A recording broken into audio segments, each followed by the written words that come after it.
دوسرا cross reference ہے سورہ آل عمران کی آیت نمبر 37 سے لے کر 39 تک، جو قرآن حکیم میں کرامت کی دوسری بڑی مثال ہے. کلما دخل علیہا زکریا المحراب، جب کبھی بھی زکریا علیہ السلام محراب میں داخل ہوتے، یعنی وہ جو ٹیمپل آف سلیمان تھا، ہیکل سلیمانی جو عبادت کے لیے وقف تھا، جہاں پہ سیدہ مریم نے اعتکاف کیا ہوا تھا، اور حضرت زکریا ان کے خالو بھی لگتے تھے اور ان کے مرشد بھی تھے، انہوں نے ہی ان کی تربیت بھی کی تھی. تو جب کبھی بھی حضرت زکریا علیہ السلام مریم کے پاس اس محراب میں داخل ہوتے، وجد عندها رزقا، تو وہاں پر وہ پھل پاتے، یعنی کوئی گاڈ گفٹڈ قسم کی چیزیں تھی، جو جنتی پھل ان کی طرف سے ان کے پاس آ جاتا تھا اللہ کی طرف سے، اور بے موسمی پھل بھی موجود ہوتے تھے اس قسم کے جو دنیا میں موجود نہیں ہے. قال یا مریم انا لک ھذا، تو حضرت زکریا علیہ السلام نے کہا یہ تیرے پاس اس قسم کے فروٹ کہاں سے آ جاتے ہیں؟ اب ہمارے یہاں ہوتے کہتے ہیں حضور تہاڈا ہی فیض ہے، یہی کہتے ہیں نا، یہاں لوگ یہ کہتے ہیں حضور تہاڈی مرشد دی نگاہ کرم ہے. حالانکہ وہاں یہ کہہ بھی دیتے تو کوئی حرج والی بات نہیں تھی، وہ مرشد کوئی عام نہیں تھا، یہ کوئی نانگا پیر نہیں تھا، وہ اللہ کے پیغمبر تھے. تو حضرت مریم نے یہ نہیں کہا حضور تہاڈا فیض ہے، انہوں نے کہا قالت هو من عند اللہ، انہوں نے کہا کہ اے میرے استاد، اے میرے مرشد، یہ تو اللہ کی طرف سے ہے. ان اللہ یرزق من یشاء بغیر حساب، بے شک اللہ تعالی جس کو چاہتا ہے بلا حساب و کتاب عطا فرماتا ہے، رزق عطا فرماتا ہے، وہ جسے چاہے عطا فرمائے. اچھا، اس قسم کے معاملات جب نبیوں کے ساتھ ہوتے ہیں ہم انہیں کہتے ہیں معجزہ، اور جب غیر نبی کے ساتھ ہوتا ہے ہم اسے کہتے ہیں کرامت، اللہ تعالیٰ کا خاص کرم. اب یہ حضرت مریم چونکہ غیر نبی تھی، اس لیے ہم یہ کرامت کی کیٹیگری میں سے لے کر آ رہے ہیں. لیکن اس میں ایک باریک چیز یہ ہے کہ یہ ان کے اوپر جو سارے معاملات تھے وہ اس وجہ سے بھی تھے کہ ان کے بیٹے نے پیغمبر بننا تھا، حضرت عیسیٰ ابن مریم نے علیہ السلام. ہنالک دعا زکریا ربہ، سیم اسی مقام پر اسی وقت زکریا نے اپنے رب کو پکارا. اس کی یہ ہنالکا کی صحیح ٹرانسلیشن انگلش میں ہوتی ہے دیر اینڈ دین، اسی وقت وہیں پر انہوں نے کہا. اب وہ بوڑھے ہو چکے ہوئے تھے، سورہ مریم میں ڈیٹیل آتی ہے، بوڑھے ہو چکے تھے، 90 سال کے قریب ان کی عمر تھی، ان کی بیوی بھی 80+ ہو چکی تھی، لیکن ان کو اولاد کوئی نہیں تھی. اب وہ چاہتے تھے کہ یہ جو ہیکل سلمانی جو میں نے ایک خانقاہ قائم کی ہوئی ہے، دعوت و تبلیغ کے اعتبار سے، توحید کے اعتبار سے، اس کو آگے لے کے کوئی چلنے والا ہو، حضرت یعقوب علیہ السلام کا کوئی وارث مجھے مل جائے. تو وہ اب ظاہر ہے کہ اس عمر میں تو کوئی امید نہیں تھی. تو انہوں نے کہا کہ اگر یہ بے موسمی پھل مل سکتے ہیں مریم کو تو اللہ مجھے اولاد بھی دے سکتا ہے، اللہ کے ہاں تو کوئی کمی نہیں ہے. یہ چیز ان کو کلک کر گئی، تو انہوں نے وہیں پر دعا کی. قال رب هب لي من لدنك ذرية طيبة، اے رب مجھے اپنے پاس سے پاکیزہ اولاد عطا فرما، انک سمیع الدعاء، بے شک تو دعاؤں کو قبول کرنے والا ہے.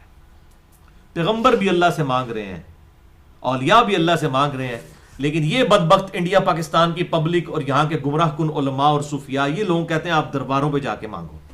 آپ دیکھ لیں قرآن میں تو اس قسم کا کوئی ذکر موجود نہیں ہے. فنادته الملائکۃ وهو قائم یصلی فی المحراب، تو اسی وقت پھر اللہ تعالیٰ کی طرف سے فرشتہ بھی آ گیا اور اس نے حضرت زکریا علیہ السلام کو پکارا جبکہ وہ محراب میں کھڑے ہوئے نماز پڑھ رہے تھے. ان اللہ یبشرک بیحییٰ مصدقا بکلمۃ من اللہ، کہ بے شک اللہ تعالیٰ آپ کو بشارت دیتا ہے ایک لڑکے کی جس کا نام ہوگا یحییٰ، نام بھی اللہ نے خود رکھ دیا حضرت یحییٰ کا. مصدقا بکلمۃ من اللہ، جو کہ تصدیق کرنے والا ہوگا اللہ تعالیٰ کے اس خاص کلمے کی. وہ خاص کلمہ کون؟ حضرت عیسیٰ ابن مریم. حضرت عیسیٰ ابن مریم کی تصدیق کرنے والے ہوں گے حضرت یحییٰ. اب یہ دیکھ لیں یہ دونوں جو ہیں آپس میں رشتہ دار بھی ہیں، اور ان دونوں کی جو پیدائش ہے وہ معجزانہ ہے. حضرت عیسیٰ علیہ السلام بغیر باپ کے پیدا ہوئے، اور یہاں بھی یہ کوئی کم معجزہ نہیں تھا کہ جو ہے وہ حضرت زکریا کی بیوی 80+ ہو چکی ہیں. 50+ کے بعد تو اولاد ہونے کی امید ہی نہیں ہوتی، پیریڈز بھی بند ہو جاتے ہیں، اور جو ہے وہ مرد کی عمر جو ہے وہ 90+ ہے. یہ بھی معجزانہ تھی ان کی بھی جو اللہ تعالیٰ کی طرف سے پیدائش. وَسَيِّدًا وَحَسُورًا وَنَبِيًّا مِّنَ الصَّالِحِينَ، اور وہ سردار ہوں گے اور حسورا عورتوں سے بچنے والے ہوں گے، وَنَبِيًّا مِّنَ الصَّالِحِينَ، اور وہ نبی ہوں گے اور نیکوکاروں میں سے ہوں گے. یعنی نیکوکار ہونے کے لیے یہ چیز ضروری ہے کہ عورتوں کے فتنوں سے اللہ تعالیٰ کسی کو بچا لے, جیسا کہ حضرت یوسف علیہ السلام بھی پھنستے پھنستے ہی اللہ تعالیٰ کی طرف سے بچے, جو سورہ یوسف میں آتا ہے کہ اس عورت نے یوسف کا قصد کیا, یوسف بھی قصد کر لیتا اگر اپنے رب کی برہان نہ دیکھتا. تو اللہ تعالیٰ نے کہا کہ حضرت یحییٰ کے بارے میں اسپیشل پروٹیکشن میں ہوں گے. اور یہ حقیقت بات ہے کہ آپ اگر تورات پڑھ کے دیکھیں تو آپ کو اندازہ ہوگا کہ حضرت یحییٰ علیہ السلام کو اللہ تعالیٰ نے بڑی چھوٹی عمر کے اندر بڑی حکمت عطا فرما دی تھی. بڑے بڑے فلاسفر بھی اس قسم کی گفتگو نہیں کر سکتے تھے جو یہ 8-10 سال کی عمر میں ایک بچہ جو ہے یہ حضرت یحییٰ علیہ السلام گفتگو کرتے تھے, اور اللہ کی جس درجے میں ان کو معرفت حاصل تھی. تو یہ بھائیو حضرت عیسیٰ علیہ السلام کی والدہ پر خاص کرم ہوا اللہ تعالیٰ کا عیسیٰ علیہ السلام کی نسبت کی وجہ سے, تو یہ بھی ایک کرامت کی مثال ہے. اسی قسم کی اس سے ملتی جلتی آپ کہہ لیں کہ حضرت موسیٰ علیہ السلام کی والدہ کے ساتھ بھی معاملہ ہوا کہ اللہ تعالیٰ نے ان کے ساتھ بھی اسپیشل ایک پروٹوکول والا معاملہ کیا, جو کہ اسی کے ضمن میں آتا ہے کہ وہ بھی موسیٰ علیہ السلام کی والدہ تھیں, اور وہ ہے اگلا کراس ریفرنس نمبر 3 سورۃ القصص آیت نمبر 7 اور 8. وَأَوْحَيْنَا إِلَىٰ أُمِّ مُوسَىٰ, اور ہم نے وحی کی موسیٰ علیہ السلام کی ماں کو. اب فرعون کیا کرتا تھا کہ اس سے یہ خبر مل چکی تھی کہ بنی اسرائیل میں سے ایک لڑکا پیدا ہوگا جو کہ میری سلطنت کو 300 سال کی جو سلطنت ہے اس کو الٹ کر رکھ دے گا. تو وہ بنی اسرائیل میں سے جو لڑکے پیدا ہوتے تھے ان کو قتل کروا دیتا تھا اور لڑکیوں کو زندہ رکھتا تھا. اس کا ذکر سورہ البقرہ کے اندر بھی ملتا ہے, سورۃ الاعراف کے اندر بھی, سورۃ القصص کے اندر بھی, سورہ طٰہٰ کے اندر بھی.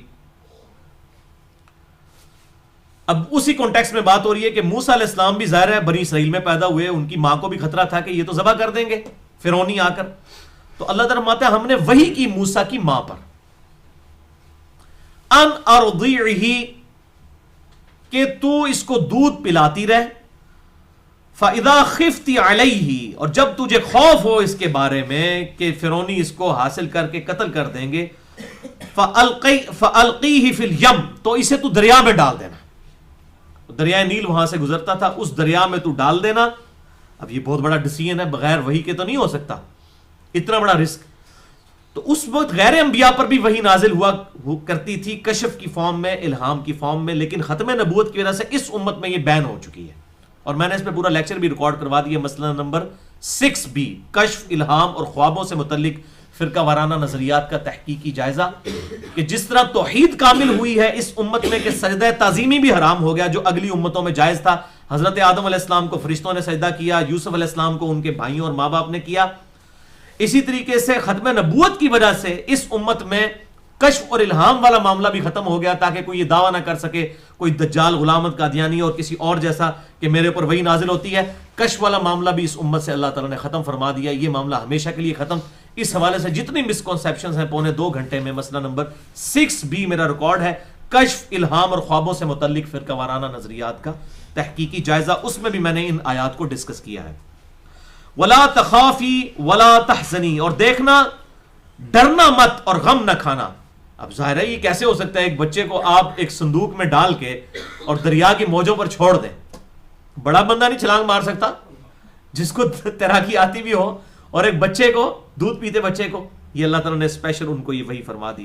اِنَّا رَادُّوهُ إِلَيْكَ, بے شک ہم اس بچے کو تیرے تک لوٹا دیں گے. اور لوٹایا پھر سورہ طٰہٰ کے اندر آتا ہے کہ اللہ تعالیٰ فرماتا ہے ہم نے ساری جو دائیاں تھیں ان کے دودھ موسیٰ علیہ السلام پہ حرام کر دیے تھے. موسیٰ علیہ السلام کی بڑی بہن وہاں پر پہنچی, انہوں نے کہا میں تمہیں ایک گھر کی خبر دیتی ہوں کہ وہ ایک دودھ پلانے والی ہے, وہ اس کا دودھ چیک کرو. تو وہ ظاہر والدہ کے پاس پھر واپس موسیٰ علیہ السلام آ گئے, پھر ورزش وہاں پر. تو یہاں پر اس کا اشارہ ہے کہ ہم اسے تیری طرف لوٹا دیں گے. وَجَاعِلُوهُ مِنَ الْمُرْسَلِينَ, اور ہم نے تو اس کو رسول بنانا ہے, ڈسین کر لیا ہے, یہ تو مستقبل میں ہمارا پروفٹ بننے والا ہے. فَالْتَقَطَهُ آلُ فِرْعَوْنَ, اور آل فرعون, فرعون کے گھر والوں نے اس کو نکال لیا. وہ اس میں سے ہی کوئی نہر نکل کے اس کے محل سے گزر رہی تھی, اس میں وہ اللہ تعالیٰ ظاہر ہے لے آیا فرشتوں کے ذریعے یا اپنی قدرت کے معاملات فرما کے, تو وہ انہوں نے اس کو نکال لیا وہاں سے. تو اللہ تعالیٰ فرماتا ہے انہوں نے نکال لیا لِيَكُونَ لَهُمْ عَدُوًّا وَحَزَنًا, تاکہ یہ ان کا دشمن اور ان کے غم کا باعث بنے. یہ اللہ تعالیٰ نے کتنی ٹاٹ والی بات کی ہے. اللہ تعالیٰ فرماتا ہے ہم نے اس لیے ان کے حوالے کیا کہ تاکہ اپنا دشمن خود پالڑے, ٹھیک ہے, اس کی سرپرستی خود کریں. اب کسی کو پتا ہوتا ہے کہ کیا معاملات ہونے والے ہیں؟ یہی میں کہتا ہوں کہ آل فرعون کے ہاں اگر موسیٰ پیدا ہو سکتا ہے تو بنو امیہ کے ہاں عمر بن عبدالعزیز بھی پیدا ہو سکتا ہے. یہ اللہ تعالیٰ کے معاملات ہیں کہ اللہ تعالیٰ، وہ اکثر لوگ کہتے ہیں کہ بنو امیہ کے آپ خلاف ہیں تو حضرت عثمان اور حضرت عمر بن عبدالعزیز رضی اللہ عنہما وعلیہم السلام وہ بھی تو ہیں، تو بھائی میرے آل فرعون میں موسیٰ بھی آ سکتا ہے، ایسا کوئی مسئلہ نہیں ہے. لیکن اب وہ موسیٰ کا بینیفٹ سارے فرعونیوں کو تو نہیں دیا جا سکتا کہ سارے فرعون کے گھر والے بڑے اچھے ہیں، تو یہ وہ چیز ہے. تو اللہ تعالیٰ فرماتا ہے ہم نے اس لیے کیا کہ یہ ہماری ایک خفیہ تدبیر تھی کہ یہ اپنے دشمن اور ان کا دشمن بنے اور ان کے غم کا باعث بنے. ان فرعون و حامان و جنودہما کانوا خاطئین، بے شک فرعون اور حامان اور اس کے سارے لشکر جو ہیں یہ بڑے خطا کار تھے. تو یہ اللہ کی خفیہ تدبیر ہوئی. واللہ خیر الماکرین، اللہ خفیہ تدبیر فرمانے والا ہے. اللہ تعالیٰ نے ان کے اس دشمن کو جس نے ان کی 300 سال کی سلطنت کو الٹ پلٹ کر رکھ دینا تھا، وہ شخص جو زبان سے بھی توتلا تھا، جو بول نہیں سکتا تھا صحیح طریقے سے، اسی لیے تو حضرت موسیٰ علیہ السلام نے دعا کی نا، رب اشرح لی صدری ویسر لی امری واحلل عقدۃ من لسانی یفقہوا قولی، سورہ طٰہٰ میں. آپ دیکھ لیں اللہ تعالیٰ ایک ایسے شخص سے کہ جس کی زبان میں بھی لکنت ہے، فرعون کی اتنی بڑی سلطنت الٹ پلٹ کے کروا دی. یہ اللہ تعالیٰ جسے چاہے یہ فضل عطا فرمائے.